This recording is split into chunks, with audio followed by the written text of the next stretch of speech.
it'll just kind of be all hands on deck. We'll use all those guys. We used Heinrich last game a little bit, so we're just going to have to kind of go with the guys that are there and trust and believe that they'll make the plays.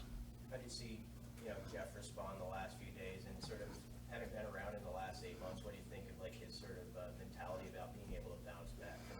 Yeah, when I left last night, he was in there watching tape. So, he's not the first quarterback that's ever thrown 3 interceptions.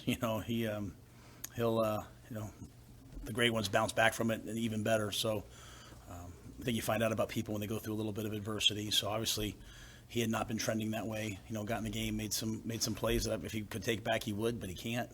So we'll just be there for him as he gets better this week. How much weight do you put on one game with Colorado film in preparation, not just considering it's the first game of the season, but because of the overall they've had? Well, I think they have really good coaches. Okay, so I think you go back and look at their coordinators. Okay, you go back and look at Sean Lewis at Kent State. Sean's, I consider him a friend. He's an excellent coach. He comes out of the Art Briles, Dino Babers tree. So you're going to get the ball run from B gap to B gap. You know that they're going to attack you on the perimeter. You know they're going to take 10 deep ball shots a game. They have the guys that can go down the field and go up, and their ball skills are elite. They've got the quarterback who can make those throws. So it's really a perfect storm, perfect hire, that style of offense with that skill set of guys that they have, plus the altitude and tempo in Boulder, right? So it's really well thought out. On defense, obviously Coach Kelly, comes from the Saban tree. You're watching Florida State film. So you can't look at everything just what they did, last week, because obviously they were facing a unique offense in TCU. It's like 2 different worlds of what we played against last week compared to what they're doing. So, but we're studying everything, right? Obviously they have a lot of new players that we're watching, but we have new players. They're seeing our guys for the first time too. So a lot of work's been done in the summer. A lot of work's being done right now. The challenge of that tempo with their skill talent. Obviously tackling is always important, but how you maybe prepare to tackle those guys in space. Yeah, we've been practicing versus tempo all training camp because it's a good way to practice, right? On defense, it's a good way to prepare. It's a good way to get in shape. The things that we teach, tracking the near hip, all the different fundamentals that we believe in, they show up in these games, right? What has a tendency to happen when it goes that fast, guys start to get sloppy. And this, for our guys, they're going to have to make this football. This has to be football. This can't be about tempo. This can't be about altitude. This can't be about playing a ranked opponent or being on the road. It just has to be football. And if we do that, that's what we've done all training camp. We'll have a chance. There's obviously a lot of questions about how would the 3-3-5 stack up to big people. I thought, we handled the run game in the last game pretty well. This is, as you said, a whole unique challenge, right? Maybe more designed for the 3-3-5, So we'll just have to play well, though. It's going to be football. We have to play good football. What were you able to do with the extra 2 days that you don't normally have after a game this weekend to help get them to move on and get ready? And what did you see from the guys' mentality when you were around them? Yeah, I don't think there's any moving on. I mean, there's not at the end of the day, we're going to play each week. There's a great Kobe quote. We're going to come back and do the journey all over again, whether we win or lose. And, we go through the opponent. We go through the last game. So Friday we came in. We got back late. We came in Friday afternoon. We went through the opponents. We went through the game, This is what we did well. This is what we didn't do well. Everything's very methodical and unemotional, because there was a lot of good. It wasn't like one of those hey, we're down by 2 scores and we scored at the end to make it a 1-score game. Like we had the lead. Unfortunately, we made some catastrophic errors down the stretch, right? And so we learned from those. We eliminate those mistakes. We have a chance to win that game. So that was Friday. Saturday we gave the guys off. Now I was in here Saturday morning working, and we had a ton of guys in here taking care of their bodies, recovering. It's been a long camp, and then brought them in yesterday, and we started on Colorado. It's a little unique for us as coach. Like I went home and watched the game on TV because I didn't know what to expect. You know what I mean? Like not like you can watch it on tape. There was no. This is the first game, so having a chance to watch the game was good. See the flow of the game, see them in action. And now yesterday we came in here and worked with the guys last night. Today's their off day, and we'll get back to work tomorrow morning. Were you as surprised as the rest of the nation was watching what Colorado did? No. Coach Sanders is a football guy, and so while while you can watch all these peripheral things, like while you can see, like, they show their practices, you can watch all the stuff on TV. At the end of the day, like, when has he ever not been serious about football? He's been a head coach now. He's won both places. So they've got elite players, elite skill players, and elite players up and down the front. They've got anytime you have a great quarterback, you're going to have a chance to win. So I wasn't surprised at all. What winning football guy? What goes into that? He's won in everything he's done in football. He's won as a player. He's won as a coach. So I think everyone maybe thinks, like, outside, not me. Everyone else thinks, like, well, this is all a show, and that he's the most serious person about football. Like, his poster was on people's walls for a reason as a player, because he's one of the hardest practicing, hardest playing people that's ever played the game, right? So why would we think that his team wouldn't be the same? CJ White's on our staff was a strength coach for him. He told us, like, early on, like, let me tell you how they're going to practice. Let me tell you what they're going to do. So the utmost respect for Coach Sanders. Like, when he was the head coach of Trinity Christian, I recruited Quaylen Jones out of there. He's a football guy. Like, like all the other stuff, the commercials and all those things. Those are extra things you get to do when you're elite at football. But yeah, I'm not surprised at all. I think everything he's ever done in football, he's been successful at, and so he's being successful here already. How do you deal with a guy like Travis Hunter, and when you know he's going to play both sides, his skill set? What do you think about him playing 130 snaps in week 1? Well, he's one of the most conditioned athletes I've ever seen. So, God bless him. His long speed is unbelievable. His ability to accelerate at 30 yards is something that's hard to simulate in practice. But I think the biggest thing about Travis is he's just his ball skills. He goes up, and even the one where his foot landed out of bounds, his ball skills. So that's really going to be the theme of the week. Again, with this offense, they're going to throw the ball down the field 10 times a game minimum. You have to play the ball, you know what I'm saying? And he can go up and get the ball. You saw him do it on offense. You saw him do it on defense. He took the ball out of the young man's hands on the flat route in the end zone. It wasn't like he got the ball first. He took it out of his hands. But if you watch them practice all summer on the stuff that they put out, he's got those kind of ball skills. So he's a competitor.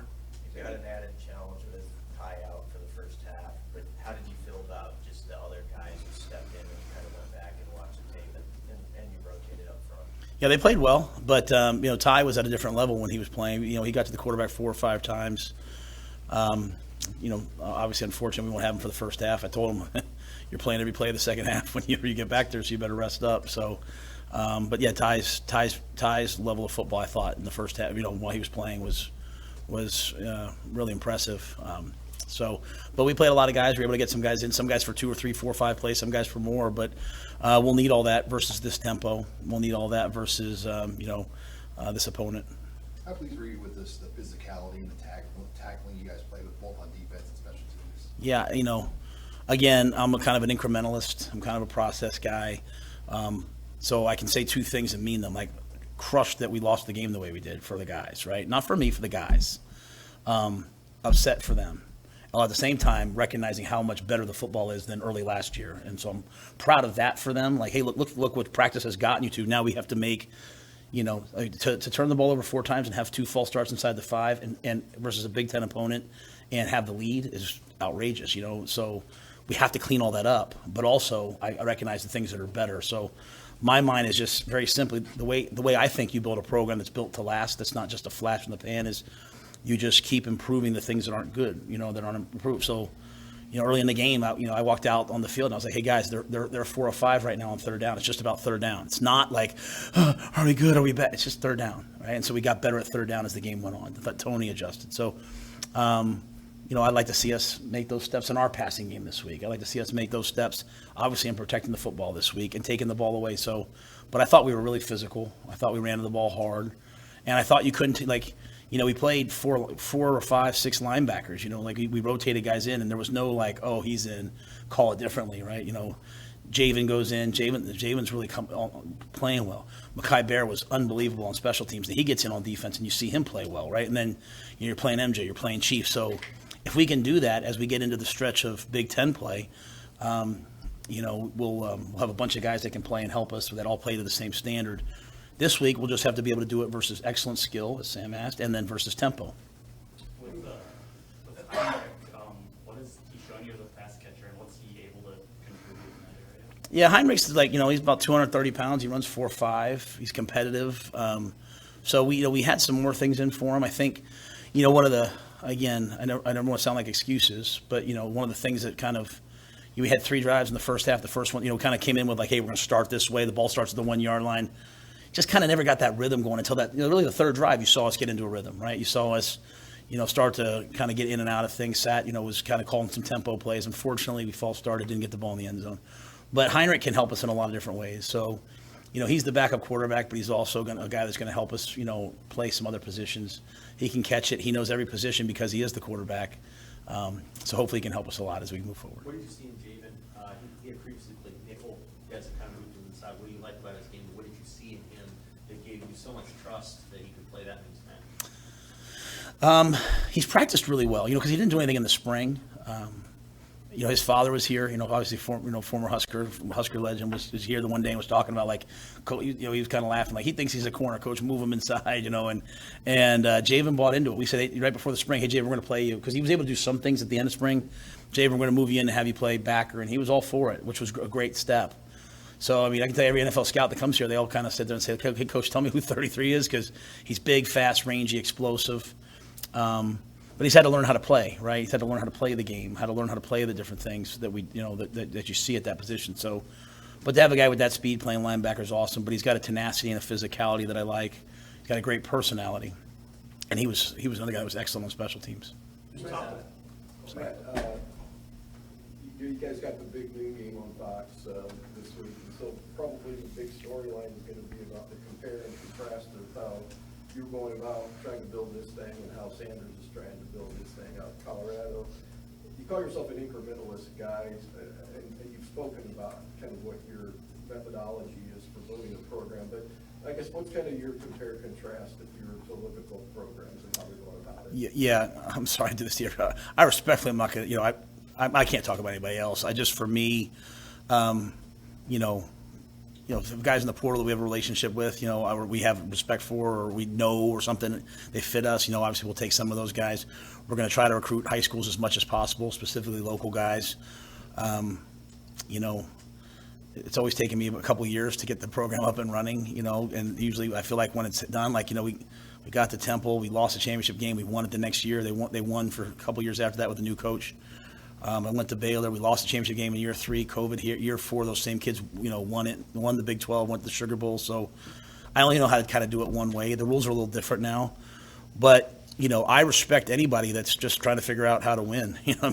So there's different ways of doing it. So, however Coach Sanders is doing it, however Luke Fickell's doing it, however everybody's doing it, it's not really for me to say. For me, it's just, hey, this is how we're doing it, and this recruiting class that we have right now to us is, like as I said last week, is a really big one for us as we move forward. But obviously, they're going to be a ranked team, so what they're doing is working. It was a first week of the new clock timing rules. Do you think that impacted maybe the tempo of the game or the number of total plays you could run?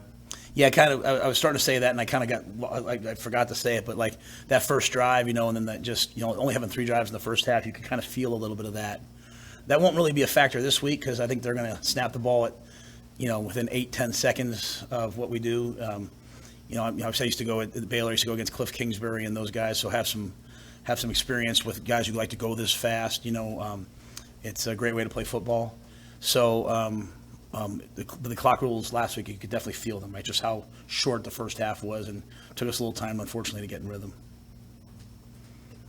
What do you, how's Tommy Hill practice? Does he split time between offense and defense? Yeah. Like last week, he was on defense, right? Because he was coming off that injury, so he was on defense and had a couple plays on offense. We really knew that shot that we took to him, we knew that he would get open in that formation. We knew he would run by the guy. We just knew it was going to be there, and it was. We just weren't able to quite connect on it.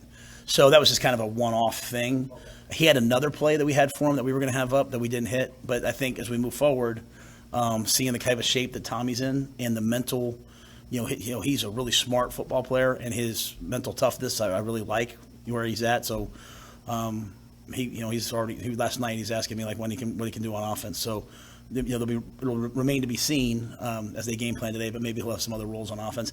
I also like when you go back and watch him play offense last year, he's one of the best blockers.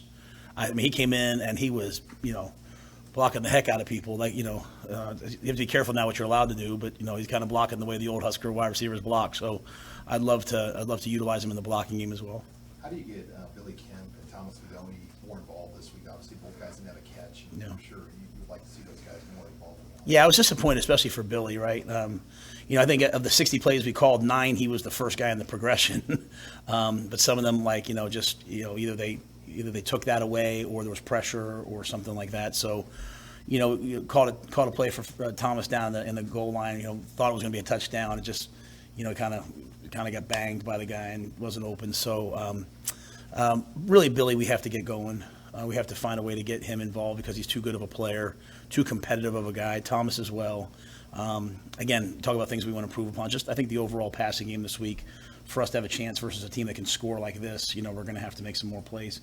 So, we got through the first week. We identified, hey, we need to improve this. Hopefully we can make some strides. Scott, after watching the game back, how did the offensive line grade out for you, and how important will that unit be, given the tempo that Colorado plays with, in order to try to sustain that? Yeah, I thought the offensive line played well. Obviously we had the back-to-back sacks on the one drive that were less about getting beaten, more about a miscommunication, unfortunately, just two guys working together. I thought had we not fumbled the ball 5 minutes, we would have been able to really kind of I felt like we were starting to really wear down the opponent. I think with the greatest respect for them, I thought we were going to be able to run the ball out and finish with about 250 yards rushing. When you only have 3 drives in the first half and when you have 4 turnovers, it's really hard to wear down your opponent, So all that being said, it was a good first game. We know where we are. We know what we have to improve upon. Colorado has really good skill up front. Their edge rushers are really twitchy, explosive guys. We tried to slow that down a little bit last week with some quarterback draws. Even when they only get 2 or 3 yards, it does slow down the pass rush. And so we'll have to do a lot of different things versus Colorado because they are so talented up front. Someone else had something. So. Is that ability to control the tempo, to get first downs, hold the ball, more important against an opponent like this that has such a contrasting style to what you do tempo-wise in comparison to Minnesota, where it's pretty similar? Well, I want to make sure I understand your question. You're saying just holding the ball. Yeah. I mean, when we played Minnesota, we knew that they were averaging like a 34 to 35 minute time of possession, specifically against the Huskers over the last couple of years. So to have it close to even was a step in the right direction. With 4 turnovers, say we have 2 turnovers, we probably have it for 33, 34 minutes. So again, we're heading in the right direction. Not good enough, but heading in the right direction. What I found versus a team like this is, again, just make it football. I don't even think, the tempo's there. Don't even think about it. If they're going really fast and we can force 3 and outs, then it starts to weigh on their defense. If they're going really fast and they're going 1 first down, 2 first down, 3, I have such a unique perspective because I was at Baylor after Coach Bryles, and I would hear the guys talk that had been in that offense. They'd say, "Hey, get 2 first downs and it's a touchdown." They just want to get on the field against you and wear you down. So for our guys, we're just going to try to make it football. Again, try to win when we can on the deep balls that they're going to throw. Try to stop the run because they will run the football. Tackle well. I think for us on offense, it's just about converting third downs. It'll always come back to me to third down. For early in the first half, we weren't doing a great job of that. As we started to convert third downs, all of a sudden we put some points on the board. Some things happen. So we'll try to make it football as best we can. How do you get your team to block out whatever's going to happen in that stadium for the first time of this game? What do you guys work on and talk about as it relates to force out and push out whatever they're going to have, because it's probably going to be some sort of celebration? Yeah. Again, I say it because this is exactly what I'm saying to the team. I'm saying make it football, right? All that's what it is, right? But it's still going to come down to blocking and tackling. And I think they went down to TCU last week, and while everyone thought it was going to be all this stuff, they played football. They went out there, they caught the ball, they played good football, and they won the game. So we're just going to try to make it football. We're lucky we had, unfortunately, the loss last week, but we had it was game 1 of the season, and the other team did a gold out. How often does it happen on the first game of the year, right? So we recognize every game we play in, every game the Nebraska Cornhuskers in is going to be a big game. And so for a team to do that in the first game of the year, it was really, really loud. I thought Minnesota had a great student section. Obviously, a lot of our mistakes happened down in their student section, which was unfortunate for us. We have to learn from that. But last week happened maybe to prepare us for this week, or maybe prepare us for the future. But we'll be a significantly better team after these first 2 weeks of being on the road in these 2 environments when we come back home and then when we go on the road late in the year. But in terms of preparing them for it, it's football. Like if we can't lock in and just play football, then, you know, nothing I say will matter. You know, it's the pregame pageantry, all that stuff. That'll all be over. It'll be football once the game kicks off. Matt, as You know the history between these two schools, obviously, and being a history guy, college football lover, you've seen it over the years. Does it feel different this week? If people come up to you maybe even before the season about the Colorado game, certainly not counting, is this a different deal? Yeah, certainly before the year. No one really know. I'm here all the time, so and I there's nothing but cows by where I live. So or not, you know. So I don't think people, you know, no one really sees me very often right now, just in season. But obviously, I respect that tradition, right, and that history and that legacy.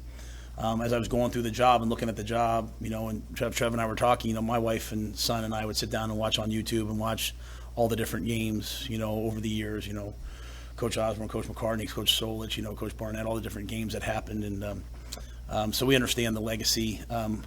So, you know, when you have a legacy behind you, you have to live up to it and you have to build on it for the future. We also recognize, like, once the ball's kicked, we're going to have to play, you know, and we have to play for 60 minutes. Anything else, Coach? What did you think their quarterbacks play? I mean, obviously he had a great game, but what did you think of just watching him? Move Shador? around? Yeah. Yeah, I thought he was in complete control. You know, I think there's a lot of freedom probably in that system where he, you know, if a guy's uncovered, he's just going to raise him and throw it out to him.